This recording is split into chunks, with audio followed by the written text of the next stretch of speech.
Human Geography, Chapter 8, Part 3, Retailing Chains and Global Sourcing. At the other end of the commodity chain, from the farms, mines, maquiladoras, and factories of the world, are the retail outlets and restaurants where the products are sold and consumed. Traditionally, retailing and food services in developed countries have been dominated by small, specialized independent stores and local cafes, restaurants, pubs, and bars. But the logic of economic rationalization and economies of scale has displaced the traditional pattern of downtown department stores, main streets, shops, corner stores, and local bars with big box superstores and national and international chains. Of retail outlets and restaurants, town centers, once filled with a thriving mix of independent and family owned stores, now have cloned settings consisting of standardized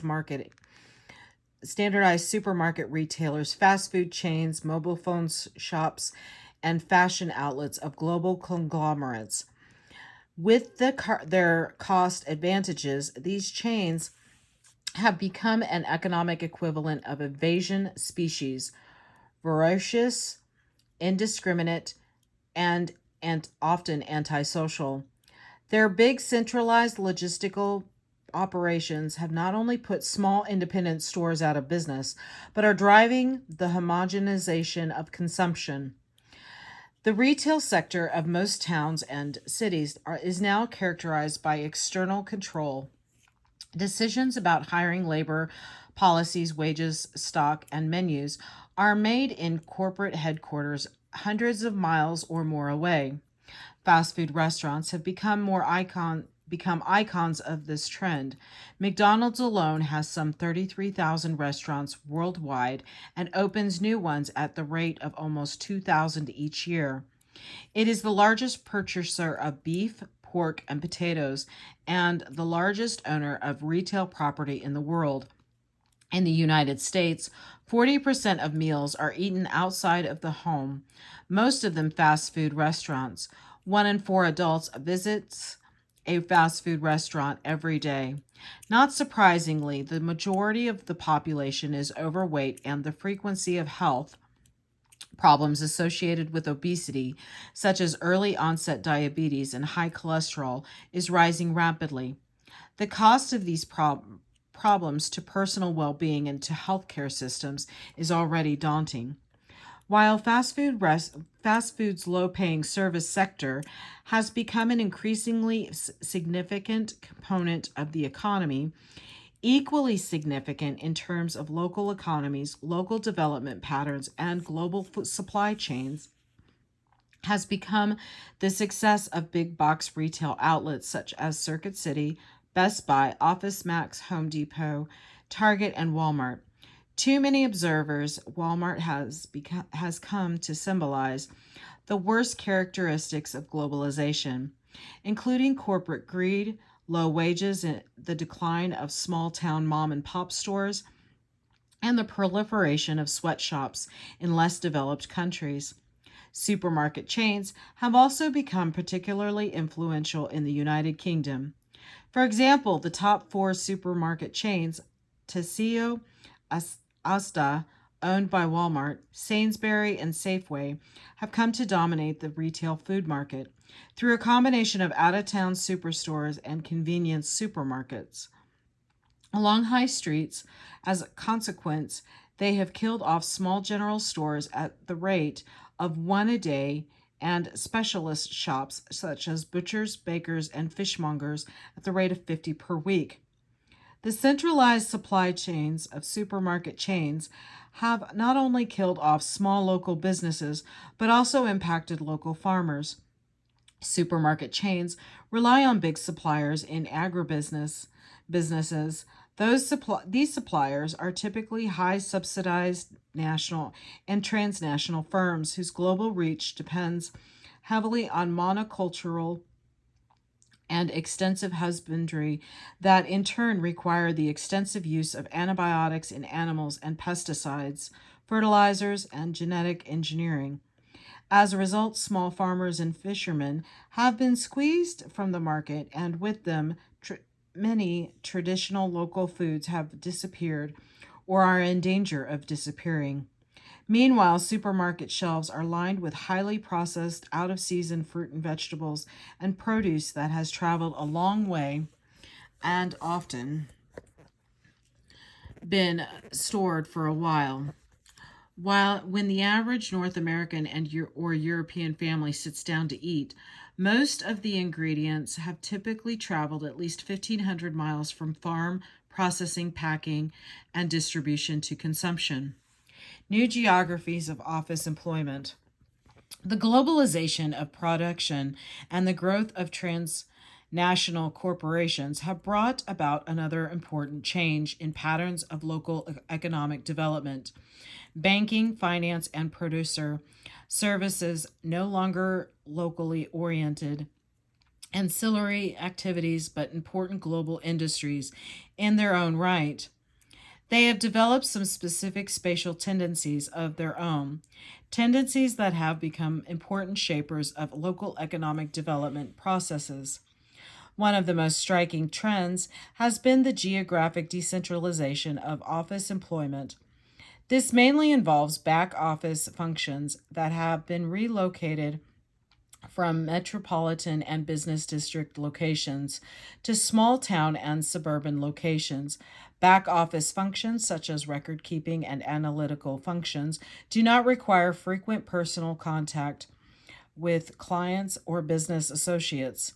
Developments in computing technologies, database access, electronic data interchanges, and telephone call routing technologies are enabling a larger share of back office work to be relocated to specialized office space in cheaper settings, freeing space in high rent locations. Some prominent examples of back office decentralization from U.S. metropolitan areas have included the relocation of back office jobs at American Express from New York to Salt Lake City, Fort Lauderdale and Phoenix, the relocation of Metropolitan Life's back offices to Greenville, South Carolina, Scranton, Pennsylvania, and Wichita, Kansas. The relocation of Hertz Data Entry Division to Oklahoma City, Oklahoma Dean Witters to Dallas, Texas, and Visas to Tulsa, Oklahoma, and the relocation of Citibank's MasterCard and Visa divisions to Tampa, Florida, and Sioux Falls, South Dakota. Some places actually become specialized back office locations as a result of such decentralization. Omaha, Nebraska, and San Antonio, Texas, for example, are centers for large number of telemarketing firms, and Roanoke, Virginia, has become something of a mail order center. Internationally, this trend has taken the form of offshore back offices.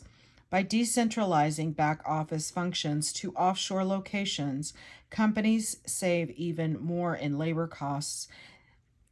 Several New York based life insurance companies, for example, have established back office facilities in Ireland, situated conveniently near Ireland's main international airport. Shannon Insurance claim documents are shipped from sorry, New York via Federal Express, processed in Ireland, and the results beamed back to New York via satellite or the transatlantic fiber optic line. The next logical step is outsourcing. The outsourcing of services is one of the most dynamic sectors of the world economy. Global outsourcing expenditures are expected to grow significantly as small and medium sized enterprises follow the example of large transnational companies in taking advantage of low wages in semi peripheral and peripheral countries. Typically, international outsourcing in service industries involves the work of routine producers who process data by following instructions, perform repetitive tasks, and respond to explicit procedures rather than symbolic analysts who work with abstract images are involved with problem identifying and problem solving and decision based on critical judgment sharpened by experience. Outsourced services range from simple business process activities, for example, data entry, word processing, transcription, to more sophisticated, high value added activities, for example, architectural drawing, product support, financial analysis, software programming, and human resource services. India has become one of the most successful exporters of outsourced service activities, ranging from call centers and business processes activities to advanced IT, information technology services. More than 150 of the Fortune 500 companies, for example, now outsource software development to India. In the Philippines, special electronic enterprises zones have been set up with competitive international telephone rates. For companies specializing in telemarketing and electronic commerce, Mexico, South Africa, and Malaysia have also become important locations for call centers and business process activities. Clusters of specialized offices.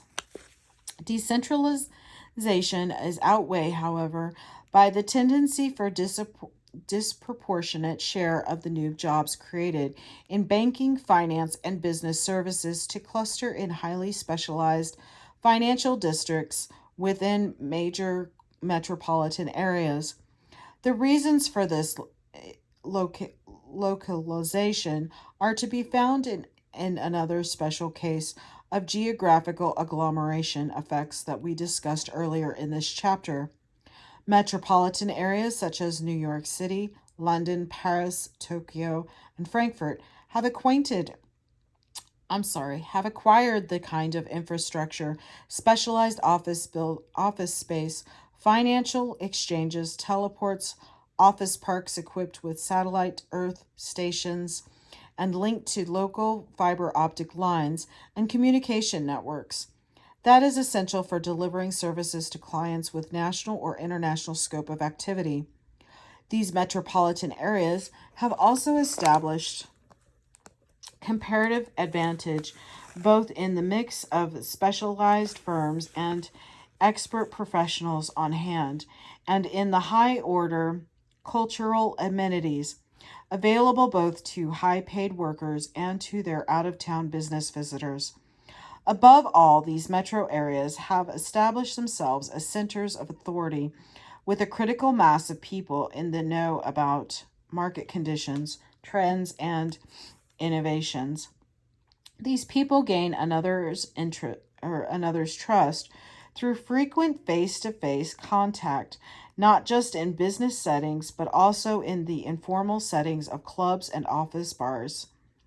These key cities have become world cities, places that in the globalized world economy are able not only to generate powerful spirals of local economic development, but also to act as pivotal points in the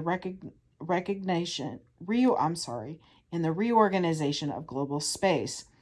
They are control centers for the flows of information, cultural products, and finance that collectively sustain the economic and cultural globalization of the world. See Chapter 10 for more details. Sorry about that. The experience, economy, and place marketing. As profitability becomes more challenging in agrarian, industrial, and service enterprises, so businesses have seen an opportunity to orchestrate memorable events for their customers. With memory itself becoming the the experience, it is not what is sold that characterizes the experience economy, but rather the way it is sold. Experience thus becomes competitive advantage for products and services. The experience economy is by no means new. Think for example the sports entertainment arena, rock concerts, fancy mega malls with themed entertainment, and visits to museums and galleries, as well as a great deal of traditional tourism. But businesses are increasingly combining commodities, products, and services with compelling experiences. Restaurants organize their services around particular themes, providing marketers with a new term, entertainment. Shops and malls organize shows, events, or expositions. Shoppertainment. There are now dental practices and general medical practices that doubles as day spas, while some manufacturers have established flagship stores that have significant experiential component. Nike Town, Sega World, and Warner Studio Villages, for example. In addition, for some businesses are based on selling new kinds of experiences. Ciudad de los Niños, Kid City, for example, charges an admission fee to an entire shopping mall where children play, shop, and play work. Similarly, American Girl Place offers a combination of attractions specifically targeted at young girls: a doll hair salon, a special cafe, a theater featuring musicals, and shops with dolls and outfits.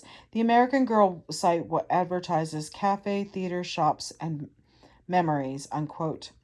In the experience of economy, it is important to capitalize on places because we saw in chapter 6, places have capacity to arouse distinctive feelings and attachments.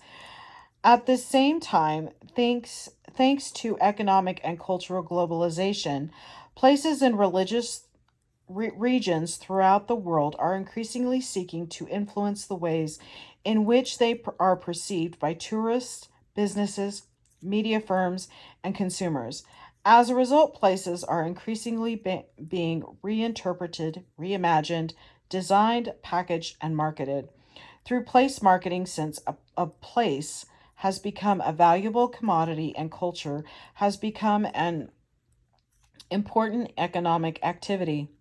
Seeking to be competitive within the globalization economy, many places have sponsored extensive makeovers of themselves, including the creation of pedestrian plazas, cosmopolitan cultural facilities, festivals, and sports and media events. What geographer David Harvey has described as the carnival masks and businessmen's utopias of global capitalism, an increasing number of places have also set up home pages on the internet containing maps, information, photographs, guides, and virtual spaces in order to promote themselves in the global marketplace. Here is the Geography Matters. I'll try and go slow enough so that you can read it.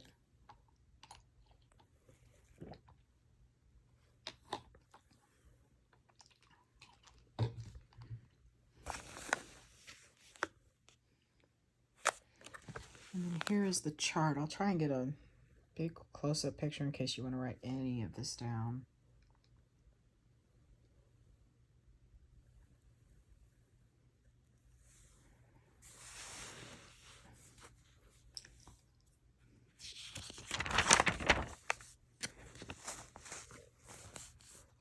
Central to place marketing is the deliberate manipulation of culture in an effort to enhance the appeal of places to key groups.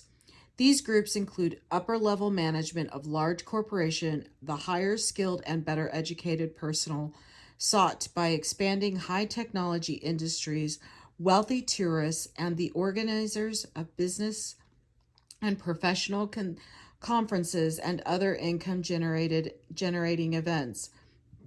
In part, place marketing strategies depend on promoting traditions, lifestyles, and arts that are locally rooted. In part, they depend on being able to tap into globalizing culture through new cultural amenities and specially organized events and exhibitions.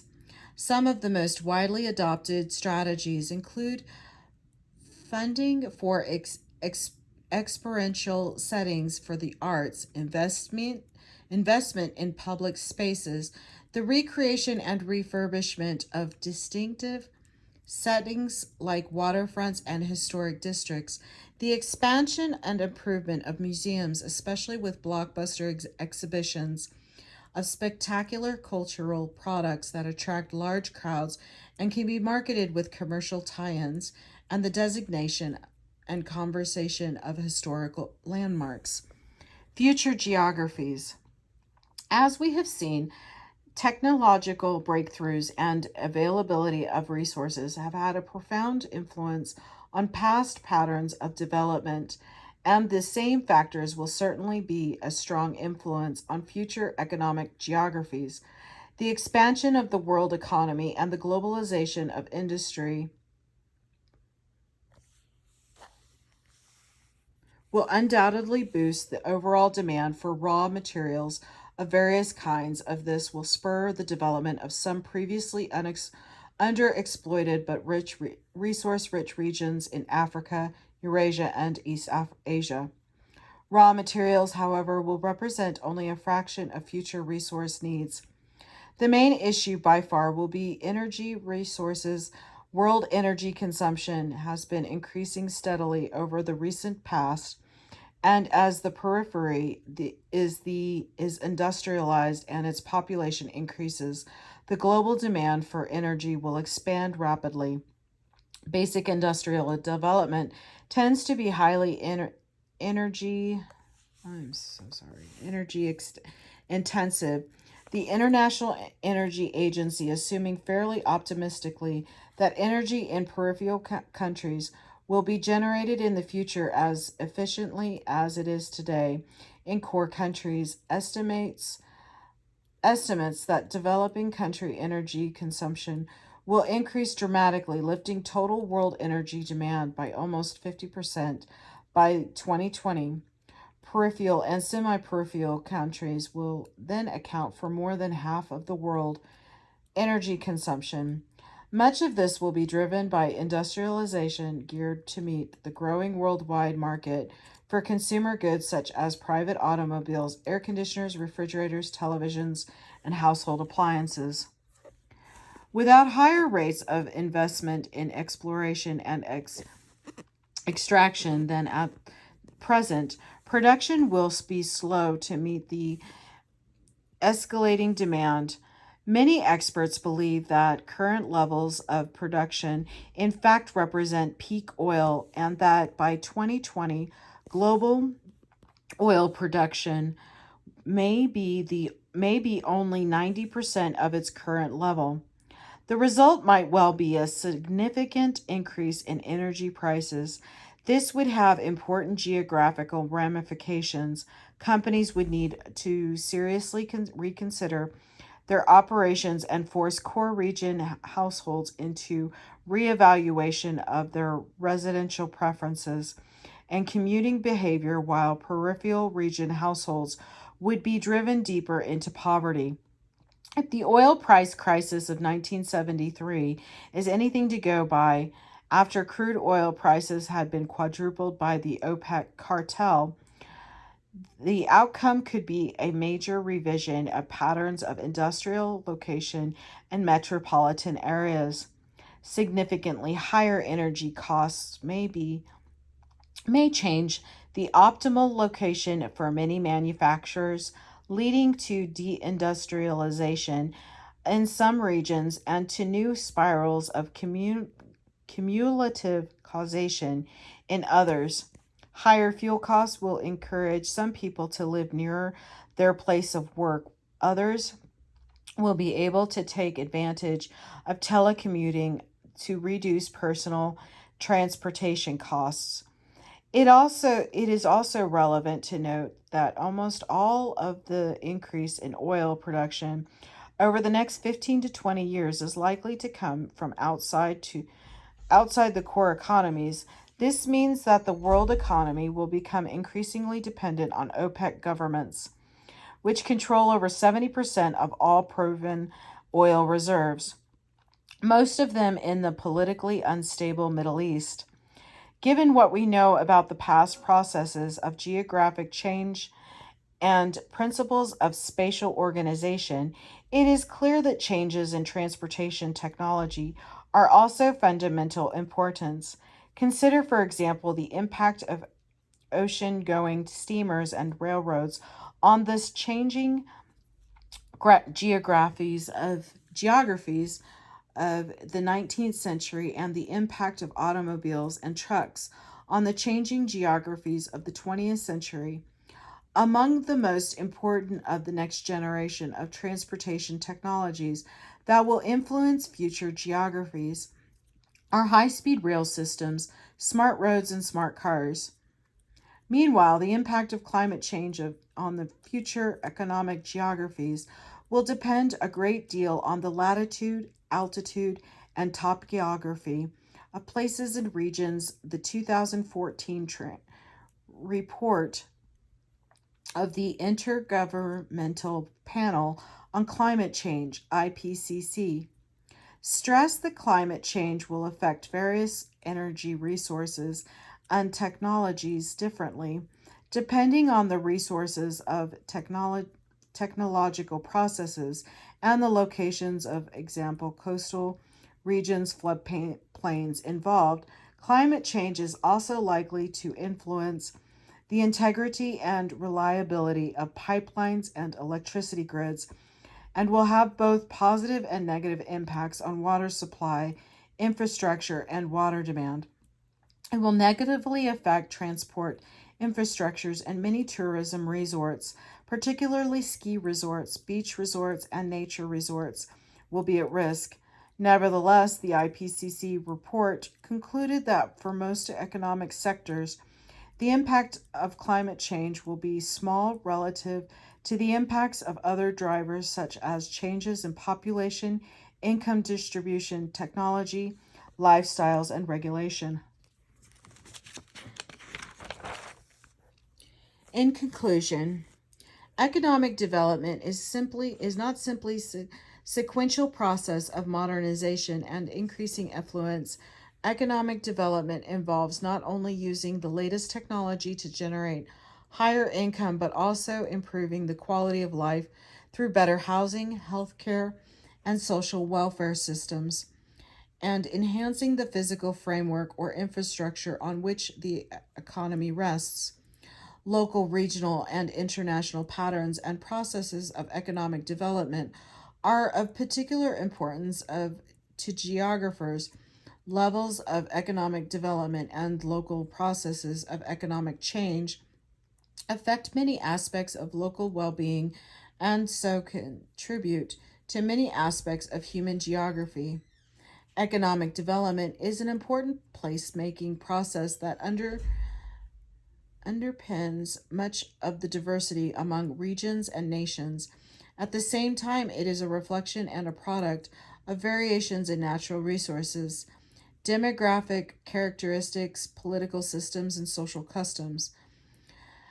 Economic development is an uneven geographic phenomenon. Regional patterns of economic development are tied to the geographic distribution of resources and to the legacy of the past specializations of places and regions. A general tendency exists toward the creation of regional cores with the dependent peripheries. Nevertheless, such patterns are not fixed or static. Changing economic conditions can lead to the modification or reversal of core periphery patterns, as in stagnation of once booming regions like northern England and the spectacular growth of the Guangdong province in southeast China. Over the long term, core periphery patterns have most often been modified as a result of the changing locational needs and opportunities of successful technology systems. Today, economic globalization has exposed more places and regions than ever to the ups and downs of episodes of creative destruction, episodes played out ever faster thanks to the way that technological innovations have shrunk time and space. At the global scale, the unevenness of economic development takes the form of core-periphery contrasts. Most striking about these contrasts today are the dynamism and pace of change involved in economic development. The global assembly line, the global office, and global tourism are all making places much more interdependent and much faster changing. Parts of Brazil, China, India, Mexico, and South Korea, for example, have developed quickly from rural backwaters into significant industrial regions. This dynamism has, however, brought with it an extending gap between rich and poor at every spatial scale, international, regional, and local. Here is the learning outcomes.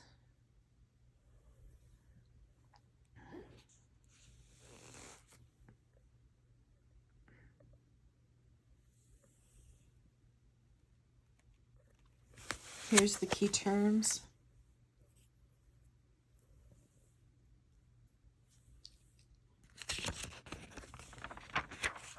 Here is the review and discussion, as well as unplugged.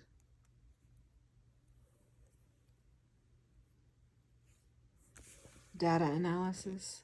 I'll get closer on that. Sometimes, there it goes. Sorry, sometimes my focus doesn't want to work right.